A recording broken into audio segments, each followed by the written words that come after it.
un homme qui rencontrerait sa véritable épouse. Mais c'est qui sa véritable épouse? Elle est son image. Amen. Elle est l'image. C'est-à-dire que l'homme a devant lui une femme qui est son image, de son âme. Mais la femme, quand elle rencontre aussi un homme, elle a l'image d'elle en voyant cet homme-là. Lui, c'est voilà, c'est ça, c'était lui. Non, c'est pas lui. Et l'homme, il dit que c'est elle, c'est pas elle. Mais cette union, c'est pas la chair. C'est pas parce que j'ai un rapport sexuel, ça y est, c'est bon, j'ai une seule chair. Non, non, c'est pas ça du tout. L'union dans la parole, ce texte de la parole, c'est que Adam et Ève, je vous explique, quand Adam vient au monde, il n'a pas d'épouse. Il est confronté à quelque chose quand les seigneurs lui envoient tous les animaux. Mais à un moment donné, quand Ève elle est née, il dit, voilà quelqu'un qui est ma semblable. Il était heureux parce qu'il y a quelqu'un qui était comme lui. Et il était comme lui, pourquoi? Parce qu'elle est sortie de lui. Ouais. Hein, puisque l'Éternel le plonge dans un sommeil et il prend la côte de l'homme, la côte. On ne sait pas. Parce qu'aujourd'hui, on voit un homme, on dit, ah ben voilà, mais il faut faire attention. Parce que peut-être que cet homme-là n'est pas l'homme que nous sommes ce soir, physiquement. Et non. Donc, si quand on voit une femme a quand même quelque chose que l'homme n'a pas. La beauté. Ouais. La beauté. Une femme, de toute façon, tout dépendra de son corps, comment elle fait de son corps. Elle peut être aussi une grosse baleine, évidemment. Une baleine, ça prend de la place, une baleine. Hein? Vous voyez ce que je veux dire? Mais c'est pas ça la question. La question, c'est que la femme est quelque chose qui était beau. Et ça, c'est certain. C'est sûr. Parce qu'il y a toujours ce mot qui ressort dans l'Ancien Testament, c'est la beauté. D'ailleurs, même au sujet de Satan, il est dit qu'il était beau. Ouais. C'est écrit dans Ézéchiel 28. Par ta beauté, tu t'es corrompu. Il dit par ta beauté. Et même il dit, dans Jérémie, au sujet de Jérusalem, il dit par ta beauté, tu as élu des amants. Ouais. Par ta beauté, dit le texte. Et même on retrouve ça chez Moïse. Ouais, car il est dit, il était beau. Voilà. Et c'est pour ça qu'on l'a épargné, entre parenthèses. Ouais. À cause de cette beauté qu'il y avait en lui. Vous voyez ce que je veux dire? Exactement. Voilà. Et de toute façon, tous les bébés sont beaux. Ouais. Ouais. Tout bébé. Il faut prendre n'importe quel bébé, il est beau. En grandissant, bon, il est moins beau. Voilà. Mais il est moins beau à cause du péché. Ouais. Puisque le péché est en lui. Puisqu'il a hérité le péché d'Adam. N'est-ce pas? En lui, le péché. Nous-mêmes, nous avons le péché d'Adam en nous. Il est en nous. Oui. C'est pour ça que le péché s'est répandu dans toute la race humaine, avec ses conséquences. Vous comprenez? Parce que ce n'est pas qu'un homme, quand il pêche, l'humanité tout entière pêche. Et même est privée de la gloire de Dieu, dit l'apôtre Paul dans Romains 3. Privé de la gloire de Dieu. Donc Adam, vous voyez, il sort la côte et il sort une femme. Donc Dieu a voulu créer le couple. Il crée le couple. Pourquoi? Parce que Dieu lui-même a une épouse. Dieu lui-même voulait une épouse. Amen. Et cette épouse, c'est nous. Amen. C'est nous. Et, oui. Vous voyez? Et c'est pour ça que Satan attaque et détruit. Il détruit les couples, il détruit les foyers, il abat le couple, il détruit le couple. D'ailleurs, c'est pour ça qu'il y a des millions et des millions de divorces. Eh oui. Eh oui. Ah oui. Parce que c'est bien beau, mais il faut pas oublier que le Christ, il a dit qu'il n'était pas d'accord. Il a dit, si un homme divorce, il dit, s'il rejette son épouse, il dit, c'est parce que son cœur est mauvais. Il dit, c'est parce que son cœur est mauvais. Attention. Parce que les pharisiens, ils sortent la lettre que Moïse a fait faire en disant, si ça ne va pas, tu peux divorcer.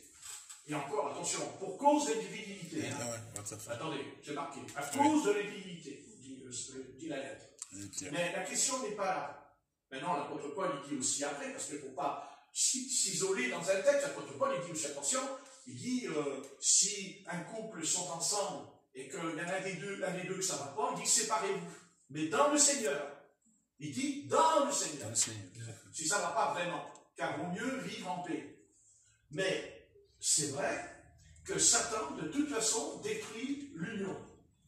Voilà. Maintenant, pour ce qui est d'un couple, si ça ne marche pas, ça ne veut pas dire que c'est pas une question, ça ne marche pas, c'est une question qu'à un moment donné, quand on est jeune, parce qu'on a été jeune, mais quand on est jeune, on peut commettre des erreurs. Et Dieu sait qu'on en fait des erreurs quand on est jeune. Et il nous faut la vie se chargera de nous montrer l'erreur. Amen. C'est la vie qui se charge. Amen. C'est pas quelqu'un qui nous dit tu as commis une erreur. C'est ta vie, ton expérience qui démontrera que tu t'es planté contre un mur. Bon, c'est comme ça. Voilà, on fait tous des erreurs et c'est comme ça. Voilà. Maintenant, ça ne change rien à ma théologie, parce que moi je crois en la théologie. Voyez? Et ma théologie à moi, l'enseignement de la Torah, c'est que Dieu, de toute façon, je sais que Satan détruit le couple. Je sais qu'il fait ça. Voyez? Voilà. Et ça, c'est sûr. Non, mais il le fait à tous les couples. C'est pas un couple, c'est pas deux couples. C'est tout le monde passe à la casserole avec ce problème. Voyez? D'ailleurs, c'est pour ça que des fois, il y a des jeunes qui se marient, 2 ans après, ils se séparent. Ils n'attendent pas 50 ans, les gars. Hein. Même 6 mois. 2 ans, même 6 mois. Donc, vous voyez, c'est une attaque. Voilà, c'est quelque chose. C'est pour ça. Et d'ailleurs, c'est pour ça qu'il a toute chose en lui à pousser. Ça aussi, c'est pas quelque chose de... Il faut être honnête. C'est que Satan veut que nous ayons des rapports sexuels avant le mariage. Non, mais c'est vrai. Le diable, c'est ce qu'il veut. C'est ce que le diable veut. Tout à fait. Rapport sexuel avant que tu te maries. Vous voyez ce que je veux dire? Voilà, il fait ça exprès. Parce que c'est le péché. Voilà, c'est le péché. Que ça nous plaise, ça nous plaise pas, on n'est pas d'accord, ça nous dérange. J'en ai rien à faire. Moi, je suis un homme, et j'espère un homme de Dieu, et je resterai un homme de Dieu jusqu'à la fin de ma vie. C'est que le péché reste le péché. Et qu'il n'est pas question, de changer la théologie de Dieu. Le péché, c'est le péché. Et bien sûr, le péché a un salaire. C'est la mort. C'est une conséquence du péché. Voilà, tout ce qui se passe aujourd'hui sur la terre, que ce soit la colère, la haine, les meurtres, le mensonge, tout ça, c'est le péché. Ne cherchez pas, c'est le social, parce que j'ai pas un bon salaire. Mais c'est pas ça. Le péché. Amen. Le péché. Voilà. Et oui. Et toute la race humaine en est contaminée. Non. Amen. Et le péché. Ça ne nous fait pas plaisir, c'est normal. Tant mieux que ça ne nous fait pas plaisir. Tant mieux. Parce que ça veut dire qu'on est tout simplement un enfant de Dieu. Parce qu'on ne peut pas être un enfant de Dieu et accepter le péché. Vous comprenez? Il faut que notre esprit soit bien transformé par la parole, en nous bien comprendre. Ça ne veut pas dire qu'on ne va pas pécher. Ça ne veut pas dire qu'on ne va pas tomber. Ça n'a rien à voir. L'apôtre Paul dit que celui qui tombe, le Seigneur le relève. Donc, il n'aurait pas dit ça. Mais ça n'est pas la question. La question, c'est le péché reste le péché avec ses conséquences. Avec ses conséquences. Quand David a péché, il a payé le prix. Roi ou pas roi, même s'il n'avait pas été roi, d'ailleurs, il n'a pas été roi, pour commencer, il serait mort. Parce que s'il n'est pas mort, c'est parce qu'il était roi d'Israël. Mais ça aurait été un simple citoyen qui aurait fait ce qu'a fait David, il aurait été exécuté tout de suite, ça je peux vous le dire. Mais comme c'était le roi d'Israël, et que parce qu'il était loin, c'est Dieu qui n'a pas voulu, parce qu'il était loin, vous comprenez ce que je veux dire? Ça n'empêche pas que David va payer le prix. Voilà. Le péché, en fait, c'est quoi le péché? Le péché n'a pas sa place dans l'univers.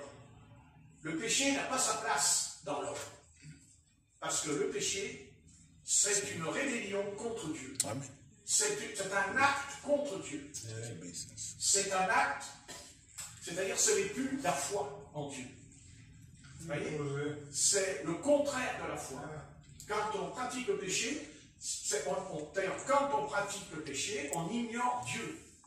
On ne dit pas que Dieu n'existe plus, on l'ignore à ce moment-là. C'est-à-dire que pendant qu'il y a le péché, on ignore que Dieu existe. Est-ce que je dis? Et s'il n'y avait pas l'Esprit de Dieu en nous, on serait cuit. Cuit. Bien cuit. Que tu cuis. Fini. Heureusement qu'il y a l'Esprit de l'Éternel. C'est ça, le souffle de l'Éternel qui ranime notre esprit. Et qui dit non. Vous savez? Le souffle, parce que les anges, ce sont des esprits. Et les démons, ce sont des esprits. Mais nous aussi, nous sommes un esprit. On a un corps, mais on est à l'origine, quand Dieu créa Adam, il était un esprit. Il était spirituel. Vous voyez? Adam n'a pas existé parce qu'il a eu le corps. Non, il avait l'esprit. Et Dieu l'a introduit. Il était la chose que Dieu a créée. Et il en a fait un homme. Il en fait un homme. D'ailleurs, il y a une grande question qui se pose dans l'évangile de Luc, n'est-ce pas, quand on pose la question, est-ce que dans le ciel, il y aura des mariages? Vous voyez, et ça veut dire, non, il n'y aura pas de mariage, il n'y a pas de couple, parce qu'il dit, nous sommes semblables aux anges. Et oui, et quand on parle d'anges, on parle des esprits. On sera semblable aux anges. Alléluia. Donc on a une origine angélique. On a une origine angélique, c'est certain. Amen. C'est certain. On a une origine très importante. Vous voyez, mais on ne s'en rappelle pas. Et d'ailleurs, c'est là où moi, personnellement, que la prédestination, pour moi, elle est liée à ça, justement. Par rapport, quand le Seigneur dit, vous serez semblables aux anges. Comme il dit, faisons l'homme à mon image et à ma ressemblance. Vous voyez ce que je veux dire? Donc, on était un esprit. Amen. Un esprit comme les anges, puisqu'il est semblable aux anges. Voilà, et on était un esprit angélique, on était un esprit céleste. C'est-à-dire qu'on appartenait à Dieu, on était de Dieu. On était déjà ses fils. Mais Satan est venu, c'est Satan, il est venu. C'est Satan. Et Satan, quand il veut, et il veut vraiment, d'ailleurs il entreprendra sa ruse. Et c'est pas pour rien qu'il dit l'animal le plus rusé. Le plus rusé, il dit. Vous voyez, déjà, il était tombé. Il est tombé puisqu'il dit l'animal, alors que c'était un chérubin protecteur. Ça ne peut pas être un animal. Pourquoi il dit l'animal? Et Paul dira même l'homme animal, dira l'apôtre Paul. Donc il y a la chute. La chute, c'est-à-dire on a perdu cette position que Satan nous a volé. Il a volé. Il nous a volé comme un voleur. Un voleur, qu'est-ce qu'il fait un voleur? Un voleur, il prend quelque chose qui ne lui appartient pas. Oui. C'est ça, non? Oui. Tu es d'accord avec ce terme? Est-ce que tu es d'accord qu'on prend quelque chose qui ne nous appartient pas? Il ne faut pas. Faut pas. Ben oui, mais il ne faut pas. Mon Dieu, il ne faut pas. Mon Dieu d'Israël. Il ne faut pas. J'ai l'impression d'entendre l'homme religieux. N'est-ce pas? C'est plus qu'un faux pas. Il ne faut pas, mais il ne fait pas ce que je fais. Voilà. D'accord. Donc. Montre l'examen. Bah oui, c'est sûr. C'est sûr. Il ne faut pas faire. Non, mais c'est sûr. Alléluia. Oh, Jesus. Jesus. D'accord. Donc, c'est pour expliquer. Satan est un voleur. Satan, c'est un voleur. Faites attention, parce que ce n'est pas qu'un menteur. C'est un voleur. Il vole les âmes. Exactement. C'est un voleur d'âmes. Voler, c'est substituer. C'est une substitution de quelque chose qui ne nous appartient pas. Nous n'en sommes pas le propriétaire. Maintenant, on peut l'acheter. Mais alors tu payes. Tu payes ce que tu as pris. Parce que si tu ne payes pas ce que tu as pris, tu es un voleur. Tu es un brigand. Eh oui. Et ne cherchons pas à dire « Ah oui, mais ce que j'ai pris, c'est pas grave. » Mais c'est pas ce qui t'a. C'est pas ce que tu as volé qui est grave. C'est ce que tu as fait. C'est ta pensée qui a été corrompue. Ta pensée est corrompue. Satan t'a corrompu. Il a corrompu, il t'a contrôlé. C'est-à-dire que quelqu'un qui vole, il est contrôlé par un démon. Il contrôle. il contrôle il le contrôle. Il est manipulé. Il va, il prend, mais en même temps, il est rusé, il est malin, parce qu'il dit attention, il ne faut pas que je me fasse prendre. Donc il va rentrer dans un jeu extrêmement dangereux, c'est que s'il se fait prendre, ça peut aller à la prison. S'il se fait prendre, il tombe entre les mains des gendarmes. S'il se fait prendre, il peut aller en garde à vue. S'il se fait prendre, ça peut aller loin, même avec les menottes. Donc, quand quelqu'un vole, il a intérêt, non seulement, d'abord, s'il est converti, ce qu'il ne devrait pas faire, puisqu'il est converti, puisqu'il est au Seigneur, donc il n'a pas à faire ça, puisqu'il connaît la connaissance du Christ en lui, il doit lui dire, mais qu'est-ce que tu es en train de fabriquer là? Ça tombe pas rond. Maintenant, il faut faire attention, parce que qui vole à neuf, vole à neuf. Donc, n'ouvrons pas la porte.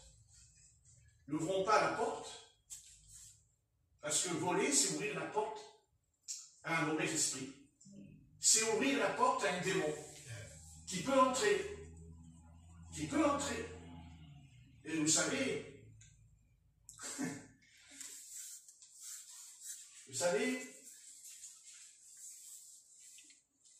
c'est difficile pour un démon d'entrer. Amen. Parce qu'il lui faut la permission de Dieu pour commencer. Amen.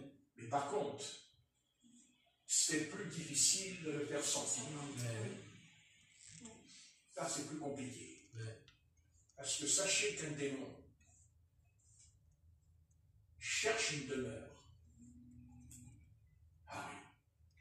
Parce qu'un démon qui n'a pas de demeure, c'est un être qui va errer. C'est-à-dire, il est dans le désert, car n'oubliez pas que les démons vivent dans le désert. Ils vont dans le désert, dit le Seigneur. Et ils sont dans le désert, puisqu'ils reviennent avec 7 autres démons. Donc, c'est dans le désert qu'il y a d'autres démons, puisqu'ils reviennent avec 7 démons. Vous voyez ce que je veux dire? Un démon. Et après, on peut en avoir 7. Pourquoi? Parce que on n'a pas veillé. On n'a pas veillé, on n'a pas bien pris conscience. Vous voyez? Parce qu'il y a la repentance, qui d'ailleurs c'est le salut. Il n'y a pas de salut s'il n'y a pas de repentance. Repentance égale salut. Salut égale, repentance. Amen. Mais la repentance est un acte qui vient par le secours de l'Esprit Saint. Puisque c'est écrit que le Saint-Esprit nous convainc de péché, de justice et de jugement. Parce qu'il faut faire attention. Le péché, c'est aussi le jugement. Quand on pêche, on est puni. Toujours. Maintenant, la punition, elle peut être enlevée parce qu'il y a le Rédempteur, il y a le Christ, qui dit à Satan, il n'a pas pu payer ce qu'il a volé, il n'a pas payé. Donc c'est un voleur. Mais, s'il se repent, s'il prend conscience que son acte est très grave, que cet acte est grave, parce qu'il est puni, parce que la loi dans les 10 commandements, la loi du cinéma, tu ne voleras point, tu ne voleras pas, tu ne déroberas pas, tu ne convoiteras même pas, car quand on vole, c'est qu'on a déjà convoité quelque chose, hein, c'est la convoitise, on convoite, on ne peut pas voler comme ça, ou alors on est complètement malade du cerveau, là, le gars il rentre dans le magasin et il emmène tout, tu sais, j'emmène tout. Non, mais là, un voleur, il n'emmène pas tout le magasin. Non. Il rentre, il va vers un rayon donc il le pense depuis longtemps dans sa tête. Et à un moment donné, il voit quelque chose, il dit c'est ça que je veux. La couleur, la forme, tout correspond. Il ne me manque plus que la glace pour voir si ça me va bien. Seulement, il n'a pas le temps. Il n'a pas le temps de faire ça parce qu'il sait que si il opère cette opération-ci, s'il y a cette opération en lui, il sait qu'il attention, je vais me faire prendre. Donc quand il sort pas comme d'habitude. Quand on achète quelque chose, quand on a payé cette chose, on ressort, mais on est content, on est joyeux. Et oui, on est content, on dit, ah, je suis content, voilà, je suis content. D'ailleurs, on peut même aller dans la glace, après on se regarde, on n'a pas peur quand même que la sécurité arrive derrière notre dos en disant, vous vous sentez bien, là, ça va bien? Ça va, mais qu'est-ce qu'il y a? Il y a un problème. Ça va bien le truc, là. Voilà. Donc ça veut dire qu'on est un autre homme. Ça veut dire qu'on change. Ça veut dire qu'il y a deux hommes. Il y a l'homme qui ressort parce qu'il a payé l'article. Il a la conscience tranquille. Voilà. Même quand il sort, et même qu'il est dans la rue, après il marche un peu plus vite. Il marche un peu plus vite parce qu'il se dit, je peux que je m'en aille. On ne sait jamais qu'on me cible au loin. Venez. Et on devient rusé. On devient malin. On est un être qui n'est plus nous. On ne se reconnaît plus. On se dit, mais qu'est-ce que j'ai fabriqué là? Et qu'est-ce que j'ai fabriqué dans ma tête là? Voilà. Seulement, il y a un danger. Et c'est quoi ce danger? Eh bien, le danger, c'est pas qu'on se fait prendre. Bon, au contraire. Se faire prendre, c'est un salut pour nous. Se faire attraper, ça nous sauve. Parce qu'on se dit, là, je me suis fait attraper, ça va me coûter cher. Mais si je ne me fais pas attraper, rien ne dit que, attention, que l'ennemi va te dire, t'as vu, regarde, il n'y a pas de problème, t'es sorti, t'es complètement sorti d'affaire. Mais un jour, pas tout de suite, mais un jour, quand on rentre dans le magasin, Satan vient. Et le démon, il dit, t'as vu? La dernière fois, tu t'en es bien sorti, après tout. Tu ne t'es pas fait prendre. Allez, fais-toi un petit plaisir. Ou un petit quart de bain. Voilà. Et on fait une deuxième fois. Puis voilà, la deuxième fois, tout va bien. On ressort. Oh, bah ça alors. Je fais des économies en ce moment. C'est formidable. Voilà. Et puis au bout de 3 mois, même au bout d'1 an, on peut rester tranquille pendant 1 an. Et au bout d'1 an, tu ne sais pas pourquoi, tu rentres dans un autre magasin, on peut retourner dans le même, après tout, on ne m'a pas attrapé qui te dit qu'il n'y a pas de caméra, il n'y a rien, c'est bon, je passe au travers, voilà. Seulement, il y a un problème qui va se produire en nous, c'est qu'à un moment donné, on n'a plus la notion du péché. C'est-à-dire, c'est ça. On n'a plus la notion que nous avons transgressé la loi. Transgressé la loi de Dieu, mais la loi des hommes. La loi des hommes. Et c'est pour ça qu'il y a des policiers sur la terre. C'est pour ça qu'il y a des forces de l'ordre. C'est pour ça qu'il y a des brigades, comme moi j'en faisais partie, de la BSR, Brigade Sécurité Répressive. Et donc si moi, maintenant je ne suis plus là-dedans, mais à l'époque, j'aurais été là et que j'aurais vu cette personne, j'aurais dit, mais c'est bien ce que tu fais. Non, mais continue, vas-y. Seulement, tu vois, moi, mon métier, c'est d'arrêter des gens comme toi. Mon métier, moi, c'est de dire maintenant, tu te mets contre le mur et tu vides tes poches. Et maintenant, je t'amène vers le directeur du magasin. Et à partir de là, il y a un procès verbal. S'enclenche le danger de notre casier judiciaire.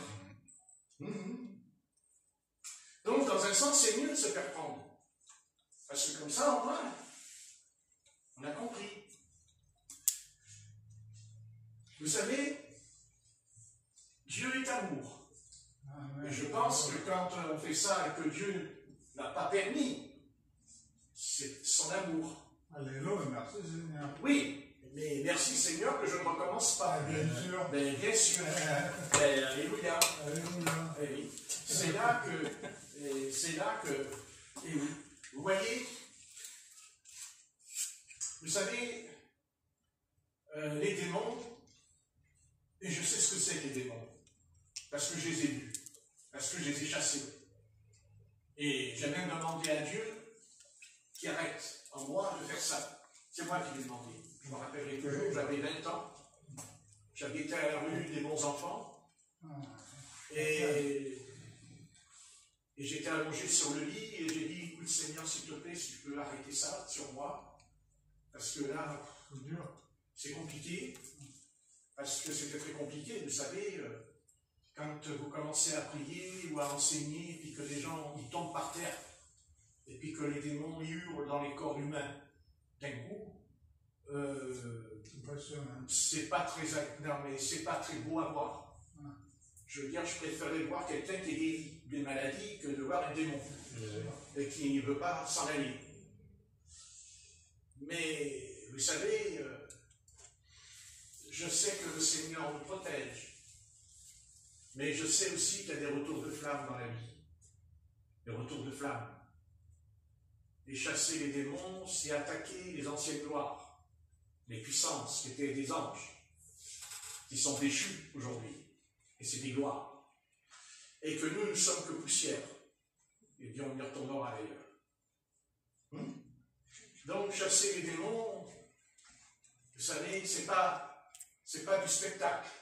C'est ce qu'aujourd'hui se passe dans beaucoup d'évangélistes. Il y a des vidéos sur YouTube. C'est un spectacle. C'est les gens applaudissent, sautent en l'air. Vous voyez? Et puis les gens ils tombent par terre. Je les ai les vidéos, je peux vous les montrer, je ne les invente pas. Hein? Mais quand on chasse un démon, d'abord, ce n'est jamais du spectacle. Et même souvent, ça se passe avec un petit groupe de 3 ou 4 personnes. Et pas du tout devant des milliers de personnes. Parce que Satan, il est orgueilleux. Parce que Satan, il aime qu'on le regarde. Ouais. Et quand on voit les vidéos et que les gens ils tombent par terre comme ça, devant le pasteur, il enlève la veste, et puis il fait ça avec la veste, et puis ils tombent tous par terre, je peux vous garantir que le diable, il dit, eh bien moi j'existe, hein. Ah, regardez, il n'y a pas un possédé qui tombe par terre. Mais le problème, c'est que les gens qui tombent par terre, c'est des chrétiens. Ah oui. Donc, je me pose la question, il y a plus de chrétiens possédés que de païens. C'est la question que je me pose quand je vois les vidéos. Mais on peut aller plus loin. Mais comment tu peux avoir un démon si tu es converti? Comment tu peux être possédé si ton corps est devenu le temple du Saint-Esprit? Vous savez, il y a une chose qui m'a toujours travaillé en moi pendant des années. C'est cette parole du Seigneur qui dit, au sujet de la fin des temps, dans les derniers jours, quand il parle même de la fin du monde, dans Matthieu 24, il dit bien les choses.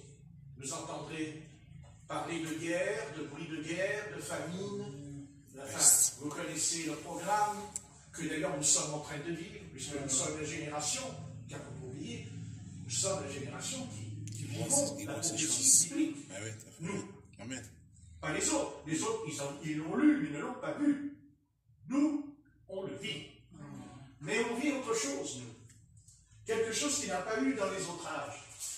C'est que le Seigneur nous dit qu'à la fin des temps, il y aura des faux docteurs, des faux apôtres, des faux prophètes et des faux rois. Ouais.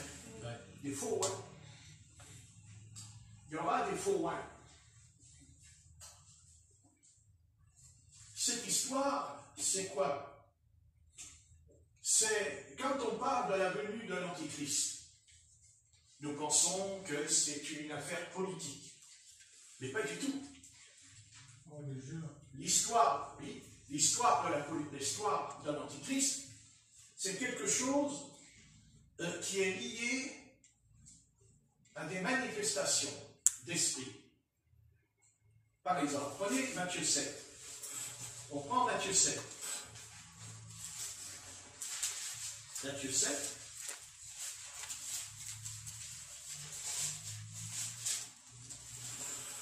Et verset 21. Voilà, on lira le verset 21 tout à l'heure. J'aimerais qu'on lise le verset 22. Vas-y, Corinne. Plusieurs me diront en ce jour-là, Seigneur, Seigneur, n'avons-nous pas prophétisé par ton nom? N'avons-nous pas chassé des démons par ton nom? Et n'avons-nous pas fait beaucoup de miracles par ton nom? Alors je leur dirai ouvertement, je ne vous ai jamais connu, retirez-vous de moi, vous qui commettez l'iniquité. Merci. Bien. En fait, le signe de l'Antichrist, c'est justement les manifestations, c'est très subtil. Très subtil. Parce qu'il y a aussi des prédicateurs, comme le pasteur Marc Arthur, que j'ai écouté plusieurs fois, puis d'autres collègues avec lui.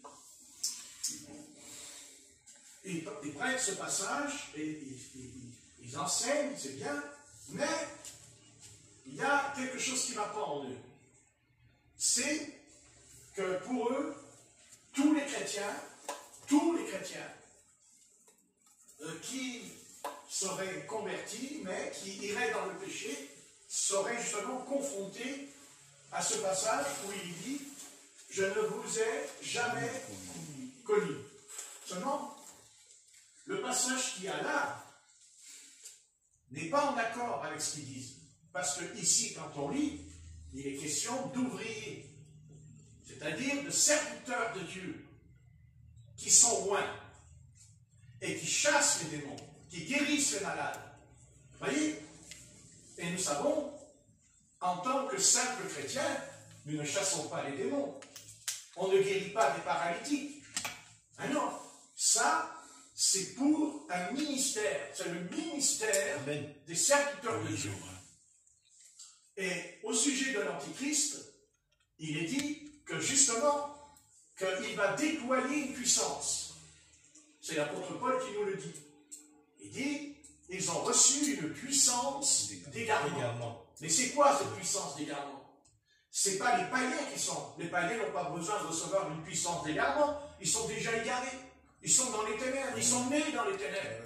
Mais pourquoi l'apôtre Paul dit, ils reçoivent une puissance? Et le mot puissance, en grec, ça veut dire énergie. Ils ont reçu une énergie. C'est-à-dire comme les pasteurs, il enlève la veste et puis tout le monde tombe par terre. Mais pourquoi des centaines de personnes tombent par terre sur l'estrade? Je peux vous le montrer, la vidéo. Vous n'allez pas. Vous voyez? Est-ce qu'une veste peut envoyer tous les gens par terre? Mais oui, parce qu'il a une puissance. Mais cette puissance-là, ce n'est pas la puissance du Saint-Esprit.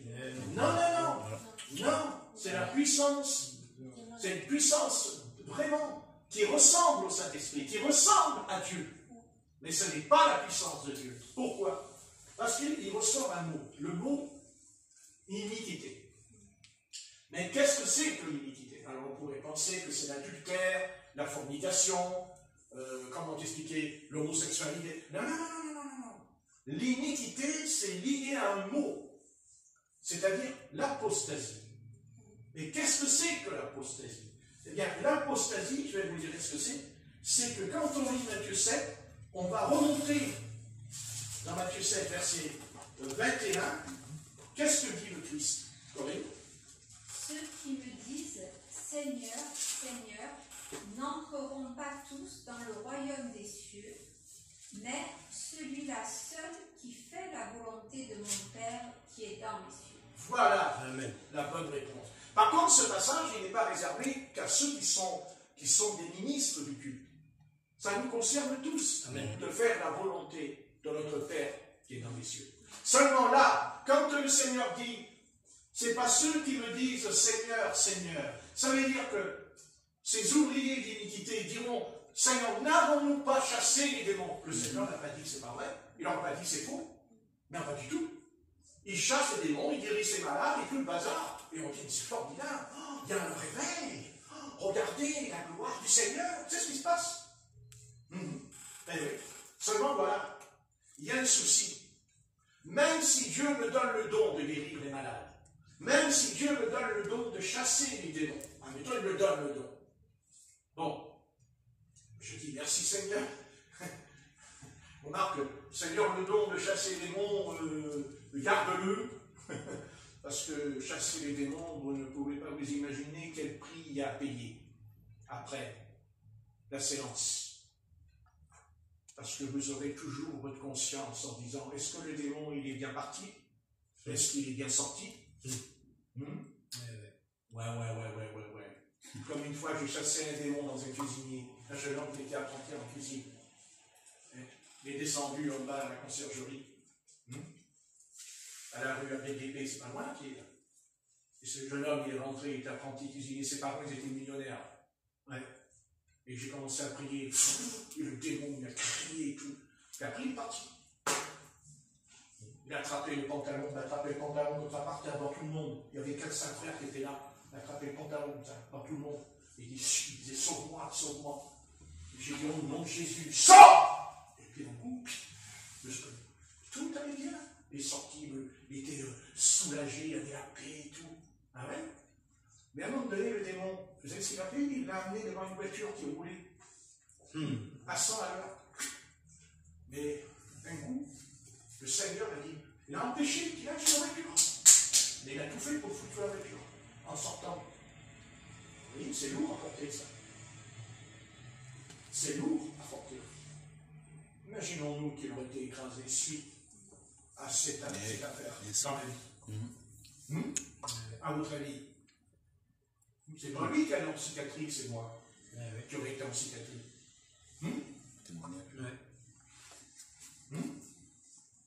Alors si vous croyez que chasser les démons, c'est du spectacle avec de la musique, des batteries, des guitares électriques, et tout le monde saute en l'air et tape des mains, eh bien, ça c'est pas chasser les démons, parce que chasser les démons, contre nous, si déjà vous arrivez à en chasser un, et qu'il ne revienne pas, ça aussi il faut en parler, parce qu'il dit qu'il revient.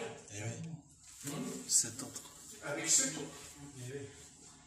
Donc je vais simplement expliquer quelque chose ici, qui tient à cœur. C'est quoi l'iniquité? Eh bien l'iniquité, c'est que ces hommes-là, ils chassaient les démons, mais quand ils le faisaient, ils n'étaient pas dans la volonté du Père Céleste. Voilà. Parce qu'on n'a pas le droit de chasser les démons, de guérir un malade, si notre Père Céleste ne nous a pas donné l'autorisation.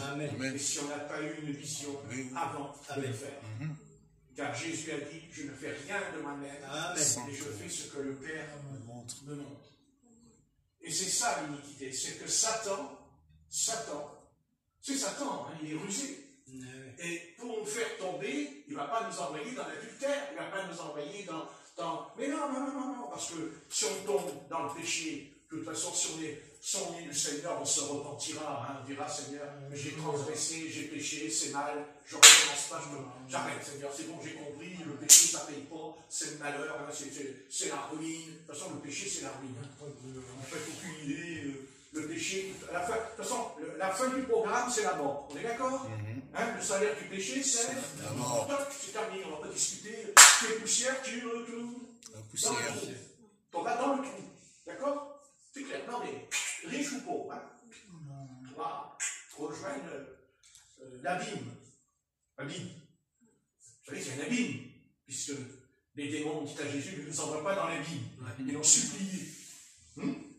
Vous savez ce qu'ils lui ont dit? Ils l'ont dit, Fils du Dieu très haut. Au sujet du démon de Gadara. Vous lirez quand il chasse le démon de Gadara. Amen. Il dit, Fils du Dieu très haut. Très haut. C'est profond, très haut. C'est profond, très haut. Le Fils du Dieu très haut. Ça nous fait penser à Daniel. Le très haut, il y a marqué. Dans Daniel, il dit le très haut. Dans Daniel 10, 9. Donc, vous voyez, les démons, ils disent au Seigneur, allez, on t'en supplie. Ils ont dit, vous lirez, ne nous envoie pas dans l'abîme. Et Jésus leur permit d'entrer dans les pourceaux. C'est écrit, il leur permit. Allez, il leur permit. Quand on lit il leur permit, ça veut nous dire que c'est la volonté.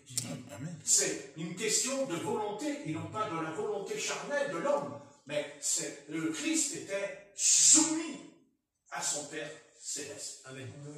Et quand ces évangélistes-là, dans Matthieu 7, chassent les démons, guérissent les malades et font des miracles, C'est pas qu'il n'avait pas le don de faire des miracles, mais il faisait, mais c'est pour ça que Jésus dit, c'est pas ceux qui me disent Seigneur, Seigneur, qui entreront dans le royaume. C'est ceux qui font la volonté de mon Père. C'est-à-dire qu'on n'a pas le droit, même si on a le don, on doit attendre qu'on ait l'autorisation, la permission de guérir cette personne. Pourquoi? Parce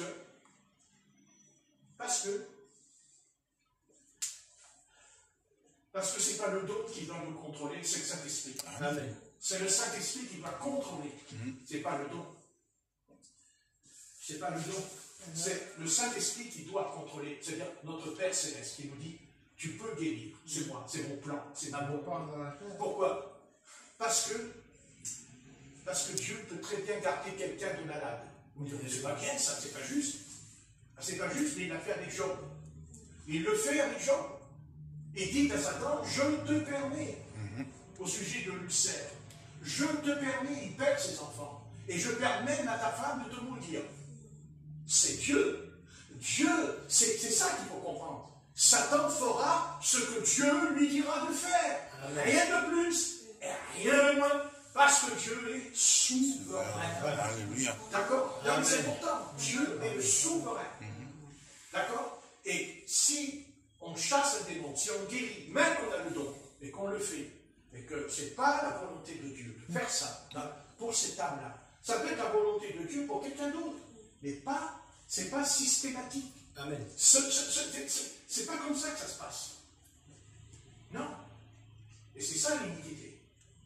C'est qu'ils faisaient des miracles, mais ils n'étaient pas dans la volonté de leur Père Céleste. Et c'est très grave. Parce que on se substitue à la puissance. C'est l'orgueil. C'est quelque chose de terrible. C'est un peu ce que Satan fait avec Jésus dans le désert. Il faut mettre un peu la clim parce qu'elle est éteinte et je ne peux plus respirer. Ah oui, elle s'est éteinte toute seule. Parce qu'il y a un programme dedans. Donc, écoutez-moi bien. Jésus a été confronté à ce problème dans sa vie. Et dès le départ de son ministère, c'est là où Satan, tout de suite, Satan n'a pas attendu que Jésus ait 3 ans de ministère. Non. Il lui dit, tu sais, dis donc, t'es spirituel. Dis donc, t'as jeûné 40 jours et 40 nuits. Et tu as faim. Mais la parole lui dit, Jésus eut faim. Oui.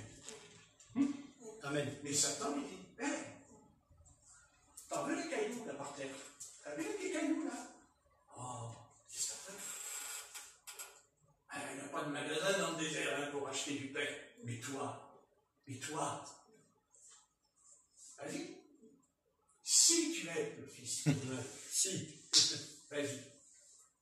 Change. Vous pensez qu'il ne pouvait pas? Mais il pouvait. Bien sûr. Mais il ne l'a pas fait. Pourquoi? Parce que C'est Jésus ne pas son marchait père. pas dans l'iniquité. Il était soumis. Parce que, voilà, et il savait que ce n'était pas son père qui lui a dit de changer la Satan société. n'est pas son père. Amen. C'est l'adversaire. Amen. Vous voyez, c'est puissance de séduction. Et si le Seigneur l'avait fait, Satan lui aurait dit, mais t'es comme moi. Mais on est tous les deux pareils. Parce que moi aussi, j'ai la puissance. Moi aussi, je peux guérir des malades, à condition que Dieu me permette. Évidemment, bien sûr. Mais il peut. Il peut. Oui, il peut. C'est écrit. On ne va pas chasser les démons, on ne va pas guérir les malades, mais ceci, cela. Et Satan dit, mais c'est pas un problème de te guérir. Moi, je peux te guérir. Ah bon? Oui. Mais je croyais qu'il n'y a que le Christ qui peut me guérir. Ah non! Moi, je peux te guérir. Mais attention. Tu vas signer un contrat avec moi. Tu vas signer le contrat. Oui. Et quand tu vas quitter la terre, moi, le contrat, quand tu vas arriver dans l'éternité, je vais le présenter, le contrat. Et je vais dire, regarde, Dis-toi. t'as signé, c'est-à-dire, tu as fait ta volonté, tu fais ta volonté. La perversion, c'est ça la perversion. C'est qu'on ne fait pas la volonté du Père qui est dans les cieux. Maintenant, on peut aller plus bas, on n'est pas obligé de monter dans les sphères au sujet des pasteurs qui ont des dons, mais montons dans un autre domaine. C'est pas obligé qu'on aille dans le péché, c'est pas obligé qu'on fait le péché. Non, non. Mais il y a autre chose en nous. Et c'est est-ce que ce soir, je fais la volonté du Seigneur? Est-ce que je suis dans la volonté du Seigneur? Et seulement attention, il y a une phrase douloureuse. Retirez-vous, vous qui commettez l'iniquité. Voilà. Oui, mais c'est ça. Mais le problème de l'iniquité, c'est ça. Ouais. C'est pas ceux qui disent Seigneur, Seigneur qui entreront. C'est pas ceux qui disent Seigneur, Seigneur. Et on le fait nous aussi. Seigneur, Seigneur, Seigneur. Oui. Mais le Seigneur peut nous dire, ouais, mais attends, tu n'as pas fait ma volonté. Ouais. C'est dur de faire la volonté du Seigneur, mais il n'a pas dit le contraire de Christ. Il n'a jamais dit que c'est facile. Pas plus qu'il a dit que c'est facile de suivre. Parce qu'il y a beaucoup de gens qui sont chrétiens, mais il faut leur poser la question. Est-ce que tu suis le Seigneur? Ah, oui. Hein? Est-ce que tu suis ta dénomination? Est-ce que tu obéis à ta dénomination? Ou est-ce que tu obéis au Saint-Esprit qui seul a le droit de conduire son Église dans la direction dont le Seigneur désire, pas ce que nous voulons. Amen. Vous comprenez ce que je veux dire? Amen. C'est pour ça que Dieu n'a jamais voulu que je sois dans une organisation dénominationnelle. Il m'a toujours mis tout seul. Mais je ne suis pas tout seul puisque vous êtes avec moi. Amen. Donc je ne suis pas tout seul. Le Dieu n'a pas dit je vais laisser Patrick tout seul sur la terre avec la Bible. Il a dit non. J'enverrai des âmes autour de lui. Mais des âmes qui auront cette image de ces choses en eux. Que justement, pas de dénomination. 2 ou 3 réunis au nom du Seigneur Jésus-Christ. Ça s'arrête là. Ouais. Vous êtes d'accord ou pas? Amen. Amen. Si vous n'êtes pas d'accord, c'est pareil. Donc, les choses vont être claires. Mais il faut arriver à bien saisir. Vous voyez? Et c'est pour ça que Dieu l'a protégé. Parce que c'est pas que moi je suis mieux que ces hommes-là. Mais Dieu m'a accordé cette chose tout jeune. Cette protection, c'est pour ça que j'ai dit au Seigneur, si tu peux arrêter, ce serait bien quand même. Et puis surtout, j'ai pas envie que je te dise, quand j'arriverai dans le ciel, Seigneur, Seigneur, n'ai-je pas chassé les démons par ton nom? Et m'entendre dire, retire-toi de moi, je t'ai jamais connu. Je préfère pas, quand je préfère pas les chasser. Comme ça, j'entends, comme ça, je ne vais pas m'exclamer dans le trouble, Seigneur, Seigneur, n'ai-je pas chassé les démons? Je ne veux pas dire qu'ils ne chassent pas. Ok, tant mieux pour moi. Parce que moi, mon salut ne va pas être entravé, mon salut. Par contre, si je chasse les démons et que le Seigneur me dit, je ne t'ai jamais connu, c'est embêtant parce que je les ai vraiment chassés. Mais je les ai chassés, mais j'ai déclenché un processus dans la pièce, ou dans un auditoire, je déclenche un processus surnaturel. Et attention, c'est la volonté qui le fait, et non pas la volonté de celui qui m'envoie. C'est ça. Et c'est ça la séduction. C'est ça la séduction. Qu'il va y avoir avec l'Antéchrist.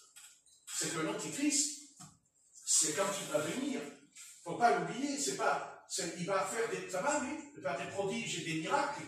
Mais attention, qu'est-ce que dit Paul? Qu'est-ce que dit Paul aux Thessaloniciens à ce sujet? C'est souvent l'opération de Satan. Voilà. Par l'opération de l'ennemi. Vous comprenez?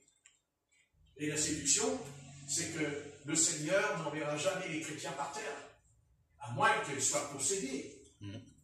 Bien sûr, il peut y avoir des possessions.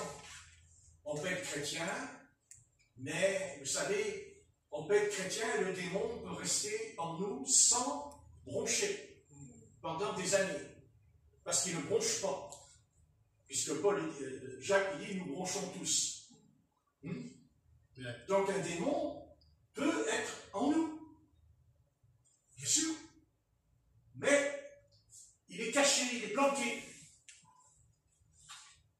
Pourquoi Satan ne veut pas que le monde sache qu'il existe? Pourquoi?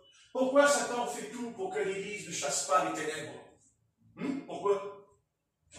Eh bien parce qu'il ne veut pas être dévoilé. Il ne veut pas. Et dans notre vie, il faut demander, il faut dire, Seigneur, envoie ta lumière. Parce que qu'est-ce qui éclaire une pièce? C'est la lumière. Amen.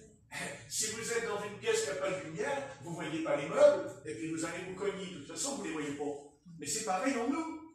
Nous sommes une maison, et en nous, il y a des meubles. Eh oui, il y a des meubles. Faut-il encore les ouvrir pour voir ce qu'il y a dedans? C'est là l'œuvre du Seigneur, l'œuvre de l'Esprit. C'est que il peut y en avoir et qui peut vous tenir longtemps. Parce que l'œuvre du démon, il ne faut jamais l'oublier, il nous rend esclaves et pas libres. Car seul le Christ nous libère. Seul le Christ nous donne la liberté de mouvement. Que quand on est tenté, on a la capacité arrière de moi. Amen. Satan, au nom du Seigneur. Arrière. Ah ouais. Amen. Et c'est ce que doit faire un voleur quand il est converti. Mais il doit dire, Satan, sors! Sors! Arrière de moi, Satan. Amen.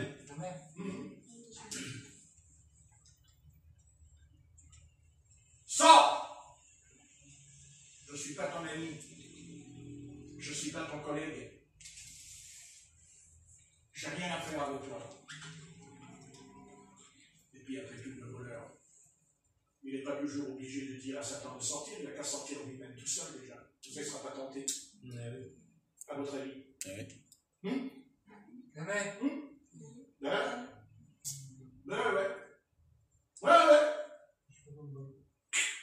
Le voleur, il sort. Au moment où il veut faire ça, il sort. Il sort du magasin. Il dit, je vais faire quelque chose de mal. Je vais faire quelque chose qui est mal. Oui, il ne faut pas le faire. Voilà.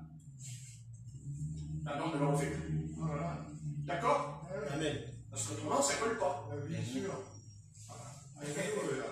Quand il y a une couche d'aveuglement, il y en a une. C'est clair. Mais c'est possible qu'il y ait aussi peut-être un esprit d'aveuglement quand même. On va s'arrêter parce qu'il est 6h30. Et quand je dis je vais m'arrêter, vous sentez quand même Dieu. une sorte de un petit soulagement.